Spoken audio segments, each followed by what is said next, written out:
lorsque tu commences à réaliser tes objectifs, lorsque tu commences à développer, lorsque tu commences à te développer, tu vas attirer des regards et précisément deux regards.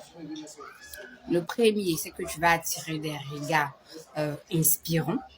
Tu vas attirer des regards de satisfaction, des regards de fierté. Tu seras pour des gens un modèle, tu seras pour certains un mentor, tu seras pour d'autres un exemple, tu seras une motivation pour certaines personnes. Les gens diront, oui, vraiment, quand je la vois, quand je le vois, quand je vois son caractère, quand je vois sa manière d'évoluer, quand je vois les étapes que cette personne a franchies, ça me motive. Du coup, j'ai envie de faire pareil. Tu vas motiver des gens par ta niaque, tu vas motiver des gens par ton parcours, tu vas motiver des gens par ton caractère, tu vas motiver des gens pour ce que tu es, pour la personne inspirante que tu es, pour cette personne-là qui est en train de gravir justement les échelons, qui est en train d'aller vers son objectif. À l'inverse, tu vas attirer des regards de mépris, des regards envieux.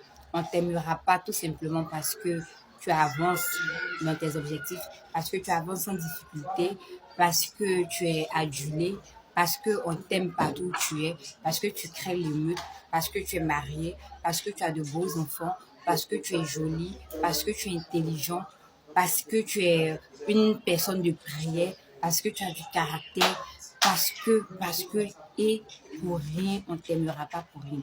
Pourquoi je te dis ça? Je te dis ça pour que tu saches que tu ne feras pas l'unanimité. Du coup, il ne faudra pas descendre, il ne faudra pas baisser tes standards, il ne faudrait pas que tu flanches. Garde ce comportement que tu as là. Toutefois qu'il est en accord avec les principes bibliques ou les principes de Dieu et en accord avec tes valeurs, en accord avec tes principes. Tu n'as pas besoin de baisser tes standards pour ces personnes-là qui n'en valent pas la peine. Pour des personnes à qui tu rappelles leur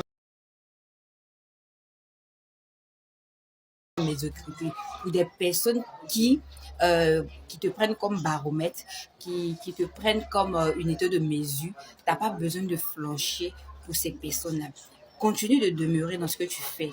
Je le dis encore une fois de plus, si le comportement que tu as, le bon fond que tu as, c'est ce qui te permet justement d'évoluer, reste dans ce schéma-là. Ne te laisse pas vaciller par ce genre de commentaires que tu vas recevoir, par ce genre de regard que tu vas recevoir.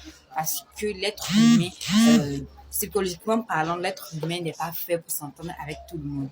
Donc, ne regarde pas ce que les autres diront de ce que tu es en train de faire parce que tout le monde ne sera pas content de ça. Tout le monde ne sera pas content de ton évolution.